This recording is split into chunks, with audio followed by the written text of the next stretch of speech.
Swimsuit? Check. Sunscreen? Check. Phone charger? Check. Don't forget to pack the 5-Hour Energy. It fits great in a pocket or carry-on, and the alert feeling will help you arrive ready for anything. Now get 20% off when you use code 5HETRAVEL at 5hourenergy.com. Expires April 30th. One-time use only. Not valid with other discounts. Remember, visit 5hourenergy.com and use code 5HETRAVEL to save 20%.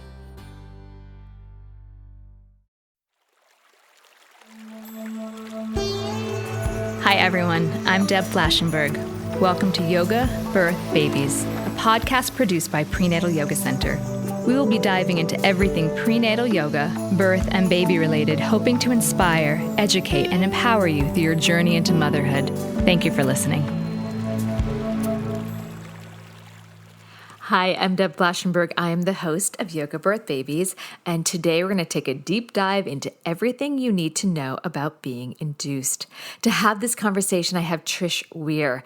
Trish has developed a reputation for helping laboring people feel empowered and confident. She's the mother of 7 and a labor and delivery nurse and a childbirth educator. We go and take a deep dive. We talk about your cervix. Is it favorable? What's a Bishop's score? What does it even mean to have a favorable cervix? And then we talk about the whole path of induction, checking your cervix, knowing if you need Cervidil or Cytotec or Foley bulb, talking about Pitocin, how to have a conversation with your care provider if you want a little bit more time and negotiate. We talk about the whole shebang. So I think you're very much going to enjoy this conversation. Now, I'm all about being open and transparent. So I will say there might be 1 or 2 choppy moments because while having this conversation, there was a massive thunder and lightning storm right outside my window. I'm quite confident you're going to hear a few bangs of thunder. While I have an amazing sound editor, there's only so much you can do. I will say at one point I looked out my window and I think one of my neighbor's packages that might have been on their steps was floating down the street. Yes, it was like typhoon weather going on here. All right, but before we get to that fun conversation, just a reminder, as we're starting to move our classes back into our studio on the Upper West Side in New York City, we've had this amazing expansion online, and we're not going to close those doors. We're not going to forget about the connection and roots that we have started to grow. And so we're starting to look at having some of our classes hybrid. So while the teacher, likely myself, teaching in the studio in New York, we're also going to live stream so that you can watch it anywhere. And we're going to keep a few of our classes just online. We've created this wonderful, intimate relationship where you can check in with each other, you can really understand what's going on with you and support you through that. So we're just finding a new paradigm in how to create Prenatal Yoga Center. So thank you for helping us get there, and thank you for your support as we move through that. I've also heard from some students that they want to get to class every day, but life's in the way because life happens. And so I created what I'm calling my cheat sheet for when you have some aches and pains, but you can't make it to class. So if you go to our website, you can download the 5 simple solutions to the most common pregnancy pains. That way, if you're having some neck pain, you have some back pain, you have some hip pain, I've got you covered that you can do a few poses on your own to make yourself feel better. I also want to thank everyone that has left a rating and review. It's helped people find us. So if you haven't, I would ask if you have a moment, please go to wherever you listen to this from and leave a rating and review. It just helps grow our community and our audience. And then the last thing that I'm going to share, for the rest of 2021, we're going to have our teacher training, including our postnatal and our 2 prenatal teacher trainings online. After that, I'm excited to get back in person, and I'm hoping, my big plan is that once a year we can still gather online. We've had people sign up for our fall trainings from all over the world. We have someone from Spain, we have someone from Brussels, we have someone from Vancouver. It is amazing that we can still come together and grow and learn. So if you're interested in our 85-hour teacher training or our weekend intensive postnatal training, go to prenatalyogacenter.com and check that out. Okay, we're going to take a super quick break, and when we come back, please enjoy my conversation with Trish. Hi, Trish. How are you today? I'm good. Thank you so much for having me. Absolutely. I love that we did that. What was it exactly? It was like a little online birth chat. Yeah, I forget what it was officially called. I'm so terrible. But it was fun. I got to know you. I got to learn some stuff about you. I loved hearing what you had to say. And we had some awesome, some other wonderful speakers. So I'm glad I had a chance to get to know you. And I'm excited to have you come on and talk a lot about induction. Oh, this is a topic that comes up in class a lot. So I guess let's dive in with a little bit about you. I'd love to learn a little bit about you and what led you to becoming an L&D nurse. So that goes way back. I had my first child when I was a child. I was 17 when I got pregnant with my son. I was, not a typical girl to get pregnant. I had been very on my career path, and I was going to be an artist, and I had all these, all these things, and I get pregnant, and I was super scared, and I was very uneducated with pregnancy. But the thing that I had was a group of women. My family's very supportive of birth and breastfeeding and all these things that I now realize was so lucky. I was so lucky. And I also ended up with a nurse who was incredible. She advocated for me in a way that in the future would change, would lay a foundation for me as a labor and delivery nurse. She made such a difference in my life that I was like, wow, I really want to do that job. Well, I went on to, I had more children. I have 7 children now. I became a nurse later in life. I was a stay-at-home mom, did homeschooling. And I always tell people that I lucked up because not only did I have a good female support group when I was pregnant, but I somehow, as this young mom, got into the best group of moms that were already doing delayed cord clamping and all of this stuff, that was so conducive to birth. And they taught me that birth was not a medical process. And so I just knew I wanted to be a labor and delivery nurse, and I pursued that. I crossed the stage pregnant with my daughter, my number 5. And I had her, I sat for boards on Friday, had her on Monday, and I started my job, and I was so excited. And then I was quickly saddened. I was floored by what I saw. I realized that I had been extremely fortunate because I was educated and I was also supported. And I just really lucked up because the women that came alongside me while I was pregnant also educated me. And so as I'm on the floor and I'm seeing all these things done to women, I just got more and more upset about what I was seeing. And I was starting to kind of question my dream of being a labor nurse. And then, that was my story of becoming a labor nurse. How I became an educator is because of my story of becoming a labor nurse. I got very disappointed, but then I decided I've got to do something because as a homeschooling mom, I would educate my patients when they would, end up in my room. But during labor, is not the best time to learn a lot. We don't want to be in that part of our brain at that time. No, you need to pull on that foundation and have some things to pull from. And so I just really started trying to figure out how can I reach these women before they get to the labor and delivery room and just kind of modeling what I had experienced in my own life. And so in, 2017, I started my shop. And then in 2018, we started the blog. And it really took off because as hungry as I was to empower and educate, they were to learn. But I wasn't having a connection. And so in 2019, I started doing the bulk of my education on Instagram, and it just took off. And what I found was these women were just as hungry for the education. They wanted to be educated. They wanted to be empowered. They wanted someone to come alongside them and say, no, this isn't okay. And yes, you can do this. And birth is natural. It's a natural process. It's not a medical, procedure. it's birth. And so, the two worlds kind of collided. And so I was able to do what I love, but at the same time, empower women. Are you still actively a labor and delivery nurse? Not at this point. So I do travel assignments. I've done the bulk of my, my career has been travel assignments. And, in 2020, right around the time COVID vamped up, I was getting ready to take an assignment, but I met the love of my life and we got married in a whirlwind. So I kind of changed my focus, and at the same time, my business just exploded.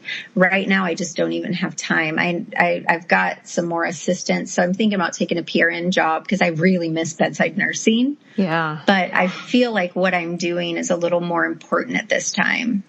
Yeah, there is something really special about being in the room when someone's laboring and birthing. But I hear you. I stepped back from the doula world because family obligations was just too much. But I do hunger for that sometime, and I can hear that same hunger for you. I think once we get bit by that birth bug, we're like, keep educating, keep feeding, keep learning.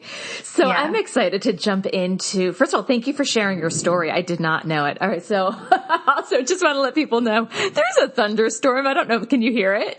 Did you hear that big boom? I heard the one. Yeah. All right. That's what, that's the fun thing about doing these things. So friends listening, you might hear that thunder. All right. So let's jump into talking about induction. Wow. Does this come up a lot in class? People want to know. They're really, as you said, hungry for this information.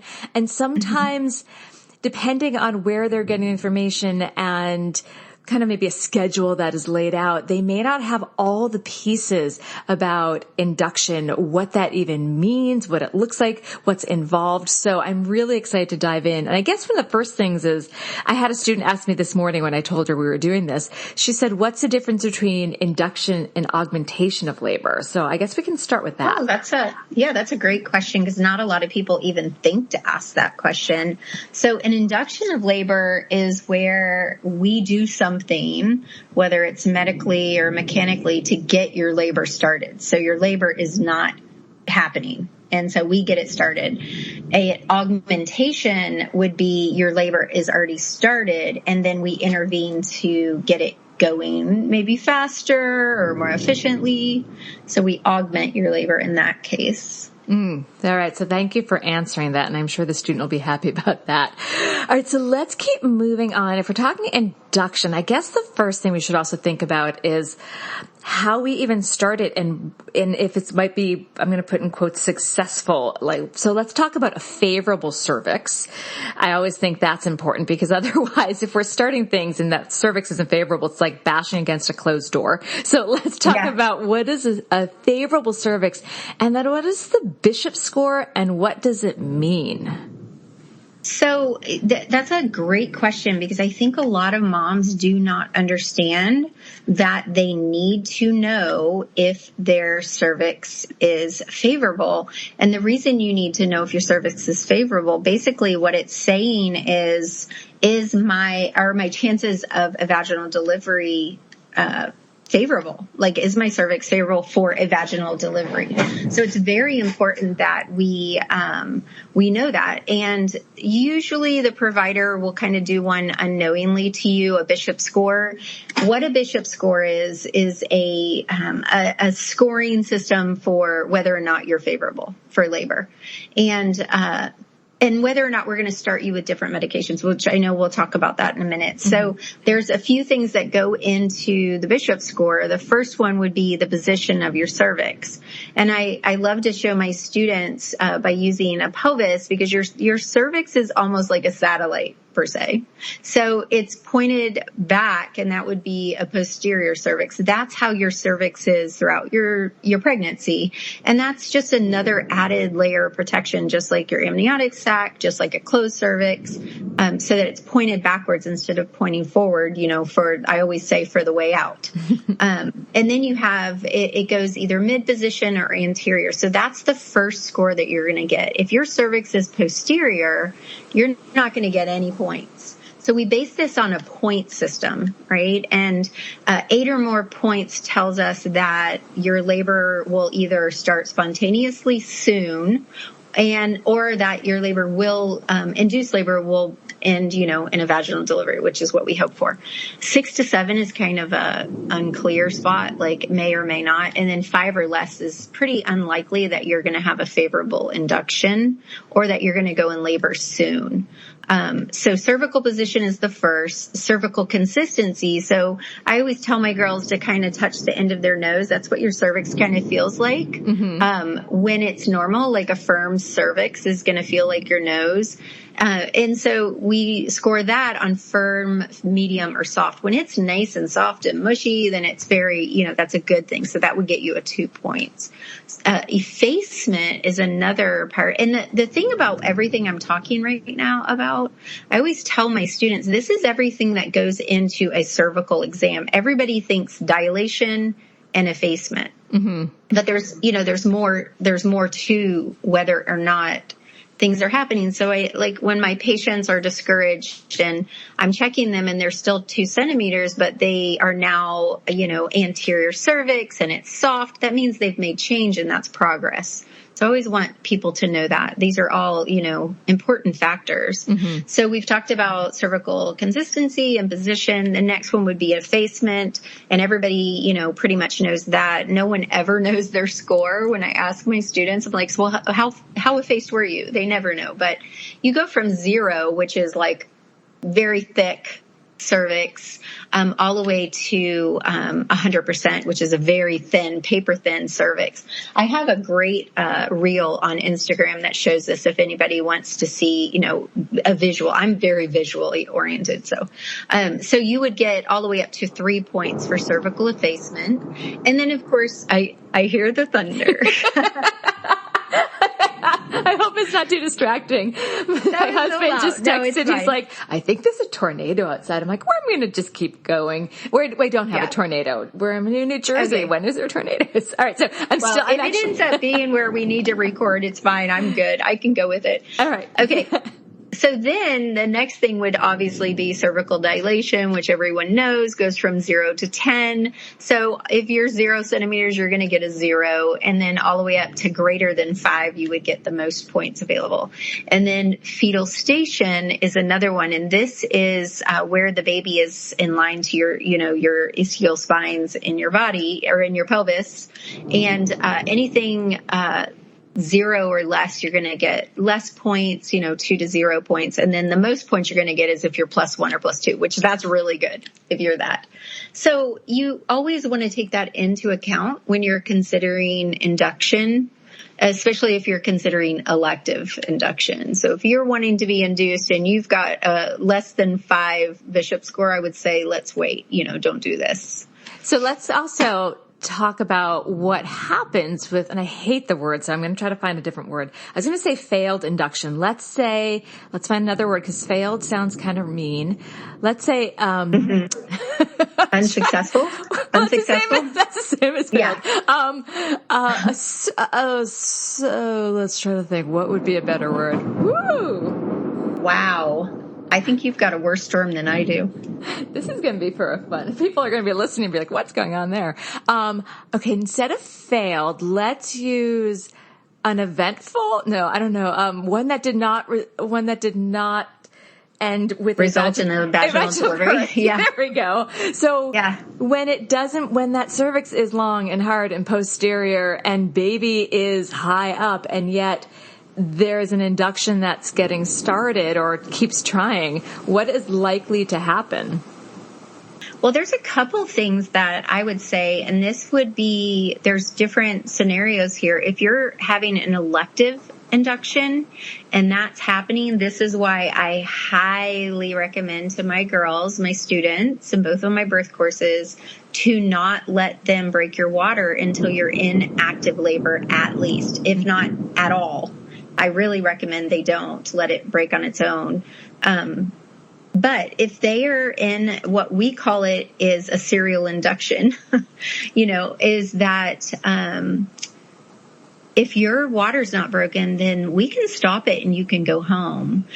Or we can give you what we call a Pitocin break. There's a lot of new studies and new things that they're doing in labor and delivery now with Pitocin breaks, where they're stopping, they're giving moms Tums, they're giving moms Benadryl. I don't know exactly the science behind it. I know there's been a lot of studies to try to get things going, but basically with Pitocin, our body only has so many oxytocin receptors.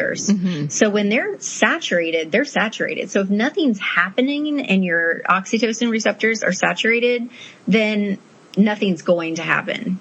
So the best thing in that case, if your water's not broken and, you don't have a medical reason, then I say, let's say, wait a couple of days, come back to the hospital. It's not going to do you any good to sit in the hospital, not in labor, Yeah, because then they might say, we've been doing this for a while. Right. Let's look at something else. Yeah. So with a mama whose water is broken, then I really suggest like a Pitocin break, doing all the things, trying different things, a lot of times we'll stop it, let her eat, let her take a shower, let her feel like a person again, because if she's being induced, she can't eat, she can't do much.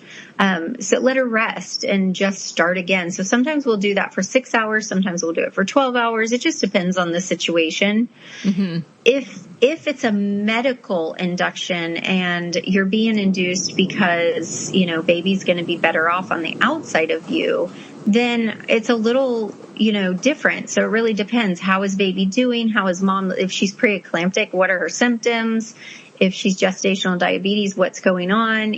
So it really just depends on the different reasons for being an induction. But I tell my students all the time, because I think moms are really tempted, especially nowadays. We're very much like, I want to do everything on my time, immediate gratification. Like, I'm not used to waiting.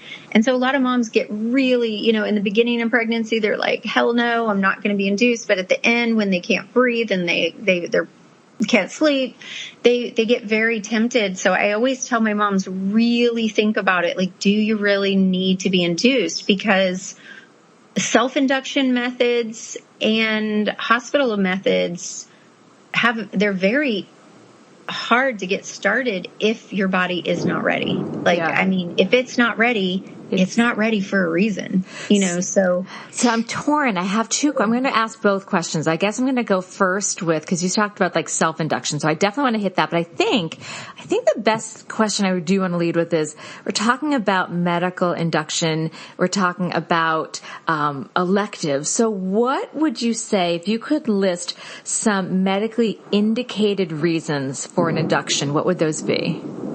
Well, the first one that comes to mind is maybe IGUR, and that's when interuterine growth restriction, maybe the baby. Now, that's a lot different than small babies, so I really hesitate to even say it, because a lot of moms are told their baby's either too big or too small. And with a growth restriction, they are falling off the curve. So maybe they've been growing a certain pattern and they drop down the growth curve, or maybe the body's not growing proportionately. In that case, something is inhibiting the baby from getting nutrients. So it's safer for baby to be outside, because those nutrients are super important for all aspects of that baby's functioning.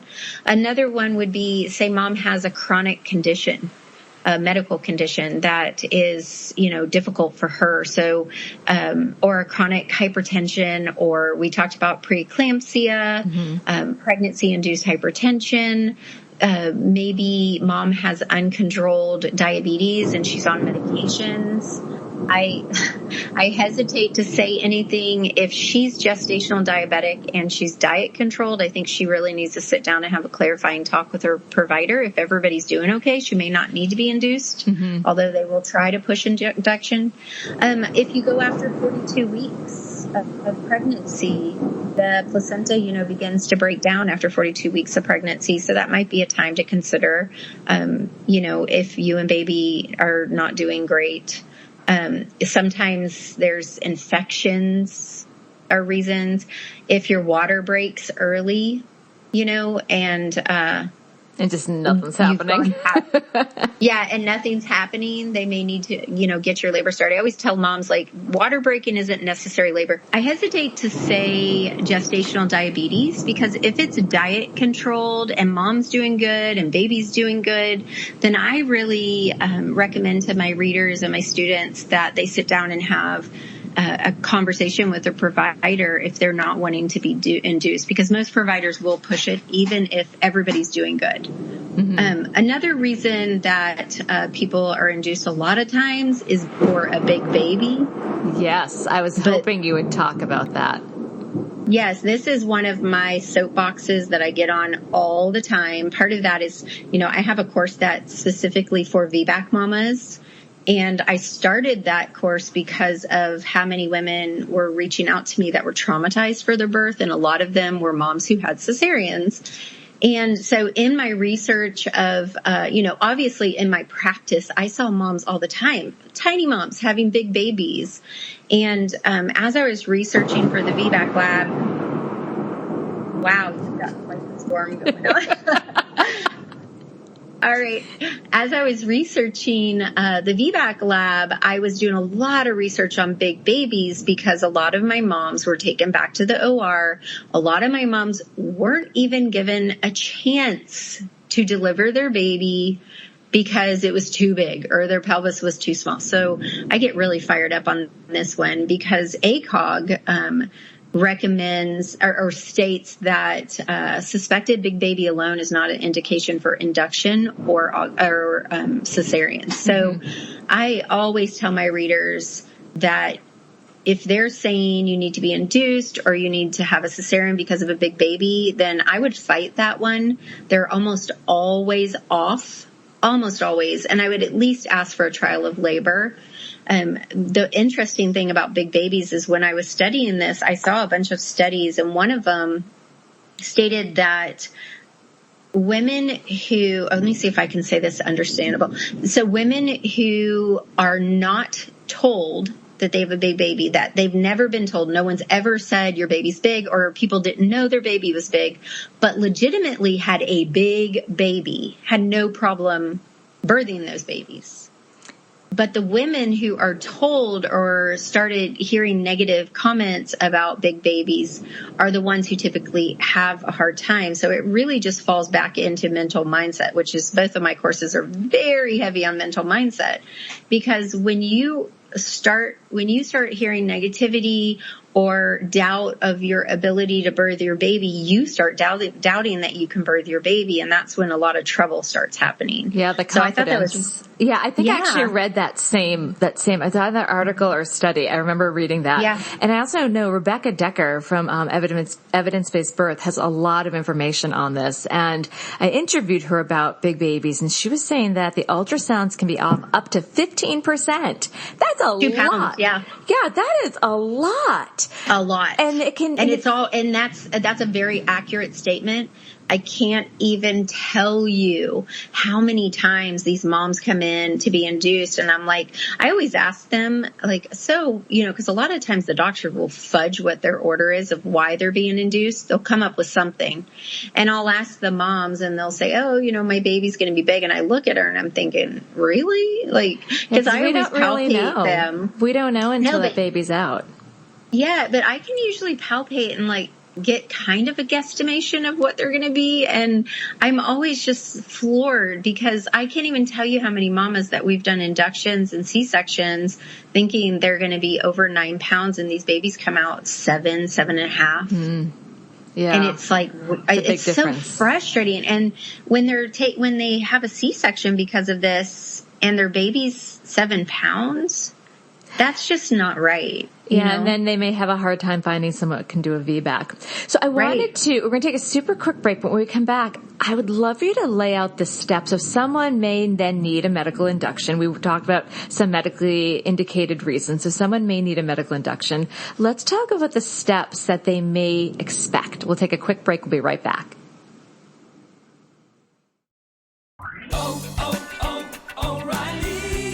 Check engine light on? Take the guesswork out of your check engine light with O'Reilly Veriscan. It's free and provides a report with solutions based on over 650 million vehicle scans verified by ASE certified master technicians. And if you need help, we can recommend a shop for you. Ask for O'Reilly Veriscan today.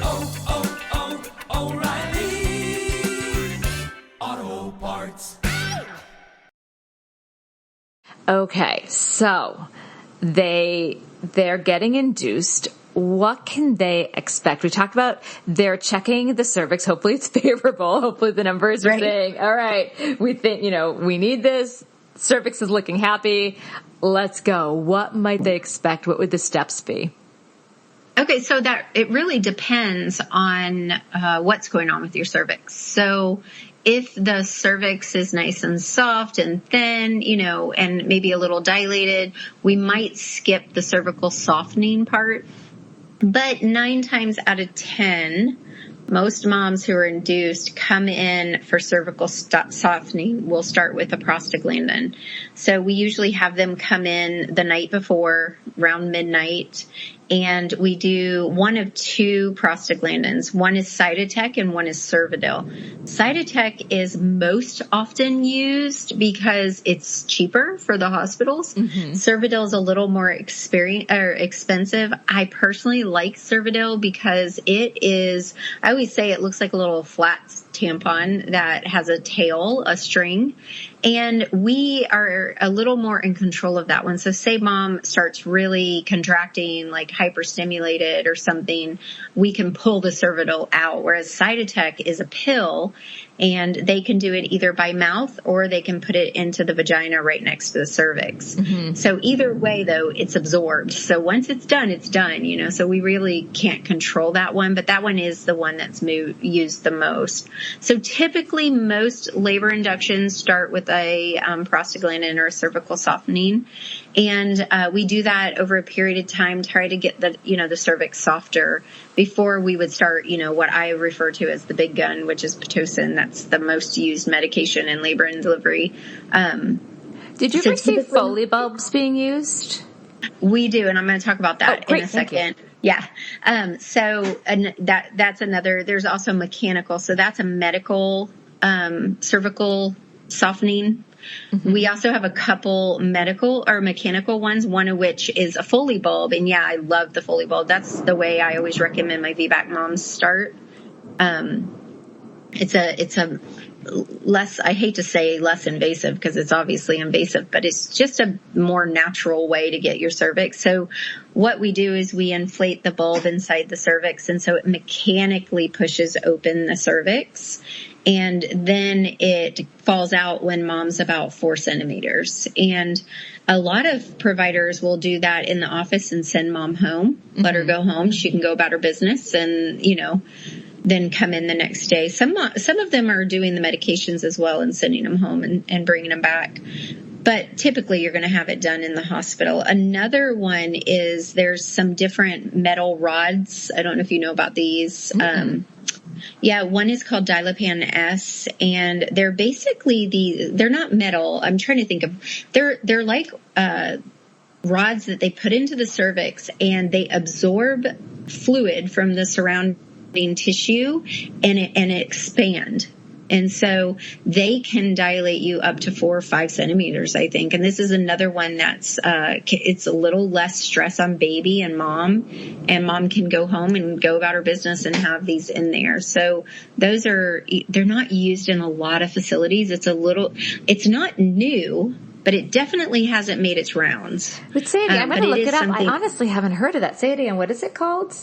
Dilapan S is one of them. Dilapan S. I'm excited. Yeah. I'm going to look that up. Yeah. They actually reached out to me to see if I would be interested. I'm like, well, what am I going to do with it at home? But, so that's another one. And I actually just had one. I heard about it about a year and a half ago, and I haven't really heard talk in the labor community. But I did have one of my VBAC moms reach out to me recently and ask me what I thought about it because her doctor offered that. And I was like, yeah, I think it's awesome. I mean, it's basically the same as the Foley bulb. It's funny, when we started using Foley bulbs, we actually used Foleys, which are, urine catheters. But there is another one called and I'm just blanked on it. It is called, oh my goodness, what is it? I can't think of what it's called. I just had a mom moment. Okay, so forget that. Oh my gosh. What is it called? I literally... All I know is Foley bulb. I don't... No, there's a Cook's catheter. That's what it's called. Okay. Yeah, so someone went ahead and made one specifically for this. It is a little easier for us as nurses because everything's in one little pack. Mm-hmm. But Foley bulbs work just fine. It's nice to know that there are other options besides just the pharmaceutical, like the pill, either the Cytotec or the Cervidil. Yeah. And that's what I recommend to my VBAC moms because, we want the less stress on the uterus as possible. So, there's a lot of controversy about Cytotec because it's not really approved for the use that we use it. Mm-hmm. Cervidil is. But like I said, not a lot of hospitals use it. A lot of hospitals use Cytotec. Another thing that they will say that they do is break water to get your labor started. Now there is, some reasoning in that as far as it can stimulate the labor hormones.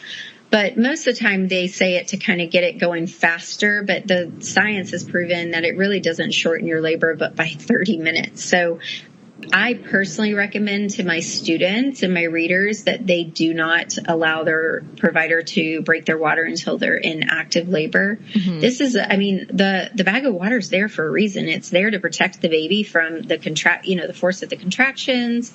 If they have any cord issues, it cushions the cord, and it also protects them from infection. Mm-hmm. So it's really kind of crazy to me that they break it so soon, And it also adds buoyancy. So if baby's coming in at all malpositioned and you have that baby in that little balloon of water, they're more through movement, in maybe the forward leaning inversion or some sort of hip jiggle, they're more likely going to be able to coax their way into a more favorable position. And if you don't have that bag of water, it's harder to reposition a baby. Yeah, no. And again, it starts a time clock. And let's say our induction is not going the way we want it to. If your water's not broken and you don't have a high risk reason for being induced, then you could go home and come back and start again if you need to, or wait on your body. So, once the water's broken, there's a time clock and they're not going to let you go home. So now we've got the cervix somewhat either softened or even dilated. And sometimes that's enough just to kick the pregnant person into contractions. But then how do people typically start? Can you talk about the increments of Pitocin and how that's introduced? Yeah, so typically what will happen is in the morning after, you come in the evening, in the morning, we will usually start them on Pitocin.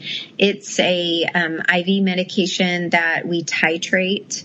And what I mean by that is we start at usually 1 to 2 milliunits, and then we go up by 1 to 2 milliunits every 30 minutes.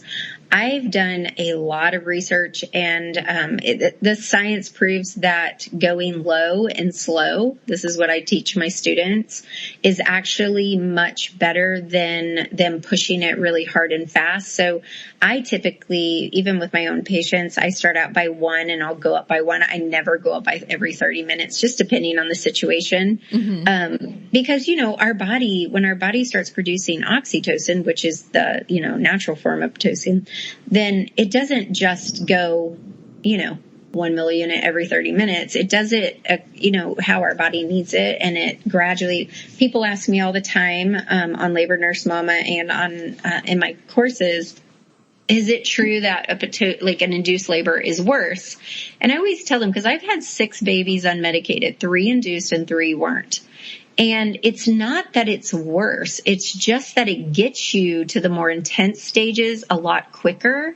So you don't have time for your body to acclimate, and you're having to switch tools really quick. Because I always tell everyone needs like a labor tool bag filled up with tools, and as well as I know, the tool you use in early labor doesn't work in active labor. Mm-hmm. So, a lot of times I think it's a mental thing as well, because it's like my midwife said to me once, it's like you're standing on the edge of the cliff and we push you off, like instead of you getting to grab I don't ever do any kind of rappelling or anything, but you grab your equipment and start going down slow, so I think that's why it seems so much worse, is because you don't really, like early labor, it could be happening for a day or two and you're building up that, your pain tolerance and your threshold is changing gradually. Does it also have to do, and correct me if I'm wrong, I thought it's because Pitocin doesn't cross the brain barrier the same way oxytocin does, so the brain doesn't recognize it the same way to release the endorphins, so that feedback loop is disturbed. So we're not getting that natural morphine being released. Yeah, it's all of it, because our body is having to catch up with what's happening. It's not doing it itself, which if our bodies are left to spontaneous labor, it does it so beautifully. Like I tell my students all the time, like, believe it or not, like you can actually love your labor. And what's sweet about oxytocin is it is our love hormone, which I think is so crazy that we release the same hormone during labor that we release that makes us love our babies. Yeah, or an orgasm, right? And so you can love your labor. But I think all of that plays in, that our body is not doing it. Yeah. It's not our body. And I always can tell when my mama's body takes over, because it's just so much more effective. Yeah, and there's just different kind of movements that start to happen as well. So I realized so that was wonderful, talking about the more medical side of, we got the cervidil, the cytotech, then we have the mechanical, and then we've got the pit. What if someone is hoping to avoid, they don't need an immediate induction, it's not like preeclampsia, like we got to get this baby out, but they know there's a certain time that their care provider is setting for them, and they want to do some do-it-yourself cervical softening. What could they do just to try to coax their body into, I'm going to put in quote, natural induction, because anything that we're interfering with is slightly not natural, but they want to just give their body a little boost. What would that be? Yeah, I call it a DIY induction. So I tell my students that they should be preparing their body for labor from the beginning. So taking care of their physical side. I mean, when your body is in a good physical state, it's going to perform its best. It's going to do what it's supposed to do properly and, at its best. So I'd say that starts with a good nutritional status from the beginning, and also, doing things like you do with your yoga and like just working with your body, getting it ready. Another thing that I recommend, and these are not labor induction things, but there's been a lot of proof that, doing raspberry leaf tea and eating dates and some of those things so raspberry leaf tea is a uterine tonic, so it strengthens your uterus. I recommend that to my students to start at 32 weeks. They can do 1 cup a day. Around 37, jump to 2. Around 38, jump to 3. Now, again, that's not going to put them in labor. And then they can start doing, I think, 6 dates a day, which I hate them, but goodness. I like them. They're really sweet. I don't like them. I don't eat sugar much, so it could be why I hate them, but I hate them. I still gag when I think about it to this day and he's 6, so. But we had an interesting thread going in one of my student communities where they were talking about different ways to eat dates. And I was like, man, where were you guys when I was pregnant? But so 6 dates a day starting at 27 weeks, and you can do that for the rest of your pregnancy. Then here's what I tell my students. I do not recommend, if they have no medical reason, like you said, if their provider's saying, we're going to let you go to 38 weeks. Now I have a problem with that phrase, we're going to let you. But if there is a viable, medical condition that they need to be induced, and they know they're going to be induced early, then they can, hopefully they've been doing those things. And then around, right before the induction, this is hard for me to say, because if a mom's being induced at 37 weeks, I'm going to say don't do anything. Let your provider do it in the hospital. Like 41 weeks, someone is, they're hitting, they passed their due date. They're hitting between 41, 42, and they are facing, an induction. Right. Okay. Yeah. That's a great story for me, because I don't I had a girl message me yesterday. She said, I'm 36 weeks. What can I do to get my body going to labor? I said, nothing. Do not do anything. We're not even in the window at that point. Yeah. So I always recommend to my students after 40 weeks. Now, my VBAC lab students, if their providers are what I call a VBAC tolerant provider, who really isn't VBAC friendly, we will talk about starting some stuff at 39 weeks. And what I recommend is at 40 weeks, 41 weeks, then start letting your provider do some membrane sweeps. Like I'm all for membrane sweeps, and it usually takes a couple. And what that is, and I have a great reel on this one as well on Instagram, but the provider goes like they're doing a normal cervical exam, and they take their fingers and just sweep it on the inside of your cervix around. And it stimulates those labor hormones to kick in, because really what we're wanting is to get our body doing its thing. Mm-hmm. Now, I tell my students all the time, come hell or high water, if your body's not ready, it's not ready. Mm-hmm. And it's very hard to get it going. So I always want them to know that as well, because it can be very frustrating. If your body's ready, then sometimes it doesn't take much. Right. So some moms, if they have one membrane sweep within hours, they're in the hospital, in labor. Other moms, it takes 2 or 3. Another thing that is definitely proven to work is nipple stimulation. That's one of the few DIY ways that you can induce yourself that has actually been proven to work scientifically. I actually just read an awesome study about it. It was a study, I can't remember which country. It was either India, I don't remember, but the providers they had 2 control groups, and at 38 weeks, they had the one group start doing 15 minutes on each side once a day. Just nipples, and not necessarily with a pump, even just by hand. Mm-hmm. Nipple stimulations, 15 minutes per day, both sides. And at the end of the study, the women who had done that compared to the women who hadn't, their cervix were far more favorable. Mm. So that, I think, is if I have, like, even with my VBAC students, if they're healthy, nothing going on, I tell them at 38 weeks I've started telling them, start doing nipple stimulation, 30 minutes a day, 15 and 15. It can't hurt, and, it could be fun for them. So, I'd love to get that study and put it in the show notes. Do you know if you still have it? I'll see if I can find it. I'm such a geek for that stuff. No, me too. Let me see if I can find it. Yeah, and then send it later. What do you think about acupuncture? I've actually done some research on that, and there seems to be evidence that acupuncture as well can help efface as well as start contractions. Do you recommend that? Well, it's, I've got a little bit, I don't have a lot of experience with it. And I haven't done a lot of study on it. That's not something that people should do themselves. It's definitely not. No. Well, I mean, even having gone to do it for, for myself. And also, is it moxibustion? Moxibustion is at the pinky toe to help turn a breech. Okay. These are actually needles. I had it for both my kids, and I've had a lot of students do it. I had it around 38 weeks to help effacement. And then with both kids, granted, I don't have any sort of actual, I'm not a study case, but both kids, I had it 2 days before and I went into labor. But I did interview an acupuncturist, and there's real data that it can help move the body, prepare the body, as well as move it into labor. I mean, it makes sense. Like if you think about some of these things, they make sense. I mean, even with nipple stimulation, of course it works because it stimulates the hormones that start labor.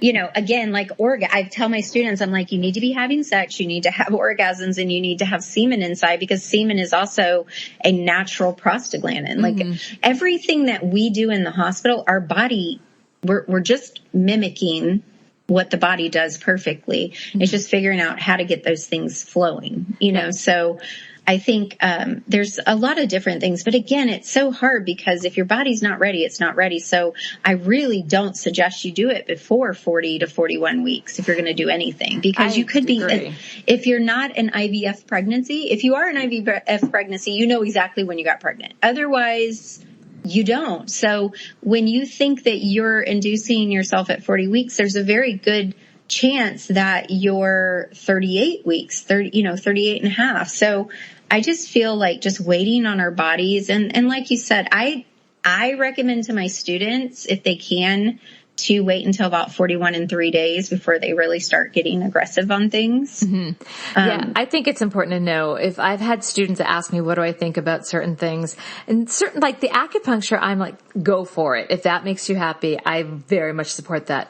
The ones I've had a little bit of hesitation is some people be like, okay, so what do you think of castor oil? If you're doing something that stimulates the GI tract to have contractions, and that cervix, as we talked about being favorable, that cervix is long and hard and posterior. It's like running into a wall. Like it's just not, it doesn't matter if you get some contractions going if that cervix is just not wanting to open. So it's like you were saying, the body will open. But I do have a question. I'd love to know your thoughts. So how would you suggest, if someone doesn't want to be induced, and it doesn't seem, again, we talked about medically indicated reasons. I am not a care provider. I'm not going to ever step on those toes. But if it seems like, oh, it's your due date and our practice doesn't go past that, or a suspected baby, if someone doesn't want to be induced, do you have any suggestions for how they can have a conversation with their care provider about getting more time? Well, I have found a lot of times I'll use one of my students. I teach them that they don't want to be like, they want to be careful how they word things, and they don't want to seem rude per se when they're communicating, but just to say, hey, like I've done a lot of education and, this is our plan. This is what we would like to stick to. So is there a reason that we can't wait? So I had a student who went in, her midwife was like, well, so you're 39 weeks. Let's go ahead and schedule your induction this week. And my student was like, well, I don't really want to be induced. I'd like to go to 42 weeks. And her provider was like, oh, okay. So it was super easy. Sometimes it's just what they do. It's their normal, and that, that's their preference to do.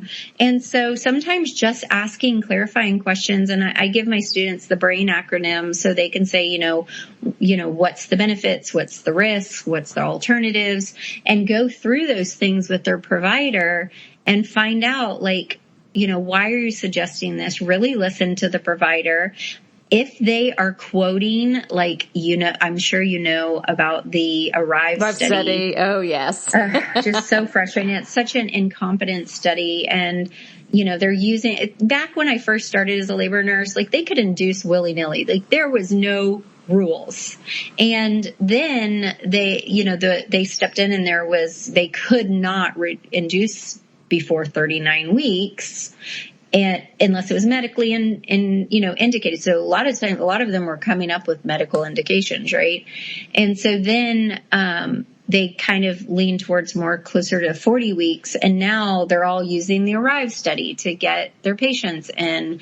And it's really not a thorough study. So I tell my students, if they start saying things like, well, your baby could die if you go past 40, or blah, blah, blah, then I say, okay, tell them your preferences, and then say, well, I appreciate you saying that, but can you show me the studies? Can you show me the evidence on that? Because a lot of times what they're quoting is not exactly right, so I just help my students sit down with them and ultimately remember that if they are fine and their baby's doing fine, that even ACOG says, like, our due date is not, it's a guesstimation. It's not an end date. It's a guess. And pregnancy is not post dates until after 42 weeks. So I always recommend, if they go past 40 weeks, I definitely like them getting, NSTs, making sure baby's doing well, even BPPs to make sure the fluid's doing well. Just so people know, explain what those are. So an NST is where we hook you up to the monitor. We check your, if you're having contractions, and we check the baby's heart rate. And what we want to see during that period is that the baby's heart rate, or its heart, seeing its heartbeat, is the best indication of fetal oxygenation. So we know the baby's getting, your placenta's doing well. If the baby's having increases in their heart rate, then we know that, and if they have a variation, like it's not just, a little flat line, then we know the baby has adequate oxygen. If they're moving properly, those are all signs. The only way mom can know that baby has good oxygen is by movement, which is why movement is so important. Mm-hmm. But, and a BPP is an ultrasound. We do the NST plus they measure pocket of the fluid, they measure movement, breathing movements, and they get scored. So as long as the baby's doing well and mom is doing well, there's absolutely no reason you can't go up to 42 weeks. I like that you did say, don't go in with guns blazing. I'm kind of paraphrasing because when we do that, and I know I've been worked up about things in my head and then I go in, I'm ready. It just creates confrontation. And if we can be a little softer of the approach, I think you're right that things can be a little, and then things are heard when you come in. And I know this with my husband, I come in with guns blazing, everyone's cackles go up. And so there may not be as much conversation and more defensiveness. So I'm glad that was the first thing you said. It was like, let's have a conversation instead of, this has to happen. So, and they absolutely have rights. They have rights, but I think it's important. Like you said, I call it puffer fish syndrome. Like you don't want your provider to puff up and think, and then they're going to be really less likely to listen to anything else that you say, so it's just, you're not like having to manipulate them or anything. You just want to have like a conversation and talk it out. You hear them and they hear you. And ultimately, if you don't agree, they cannot force you to be induced. Mm-hmm. Absolutely. And this is one of those questions. So if someone's listening to this in the community and you're earlier in your pregnancy or you're thinking of getting pregnant, this goes back to choose your care provider well. And if you have the opportunity, because I know that's a privilege to be able to choose your care provider, but if you do, interview. And that can be one of the questions is, okay, I'm hitting, or what would be reasons I have to be induced? I'm around my due date. How far past the due date are we open to discuss? So this really goes taking many steps backwards. Right. All right. Oh, yeah. That's the most powerful decision you can make in your pregnancy, in my opinion. All right. We're going to take a quick break and we come back. Now, you have 7 kids and you've been an L&D nurse for a very long time and you're an educator. So I'm going to throw this question to you so you have a moment to chew on it. When we come back, what is one tip or piece of advice you would like to offer new or expectant parents? So we'll be right back. This podcast is sponsored by Skylight Calendar.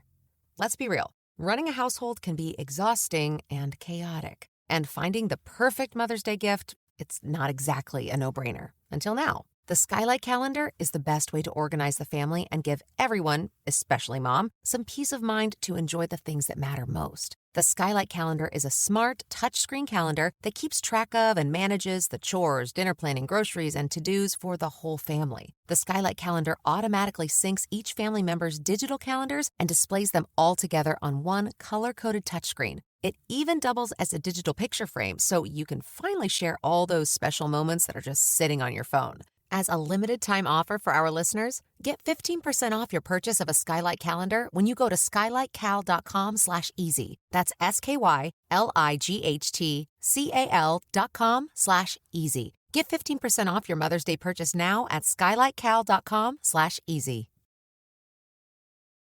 All right. So I feel like you have this big bank of knowledge just from your life. Is there anything simmering to the top that you feel is just dying to be shared?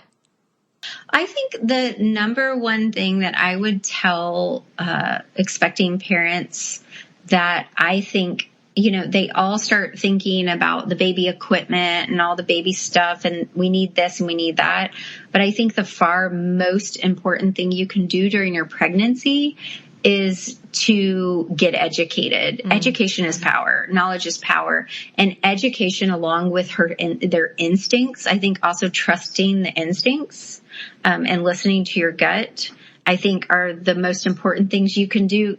even in parenting, like it's such a journey. And I think if you have a solid knowledge base when it comes to both pregnancy, birth, postpartum, parenting, life in general, plus your instincts, I think you should be able to do well. And it's a lot better than having like the most expensive crib, Yes. Knowledge is power across the board. It is. Yeah. Where can people find your work? So I have my blog, which is labornursemama.com. And then most people find me on Instagram, and I'm labor.nurse.mama on Instagram. And we do daily education. We have a lot of fun on Instagram, a lot of fun. Oh, wonderful. Yes, I have been looking at your Instagram. It is really fantastic. I've been quite inspired. I want to thank you for your time. I also want to thank you for putting up with the fact that you could probably I'm sure you were a little distracted with the big pows of thunder during our conversation. I'm just glad you survived it. There Honestly. was a moment that I looked outside and there was just a river of water going down, and I think someone's like package that might have been left by their door. Oh no. That's the fun that of was life. Loud. Well, I was thinking in my head, I could hear like Garth Brooks and the Thunder Rolls, going on. Well, thank you. This has been an episode of Yoga Birth Babies, produced by Prenatal Yoga Center. You can catch us on Facebook, Twitter, Instagram, and Periscope. I'm Deb Flashenberg. Thanks for listening.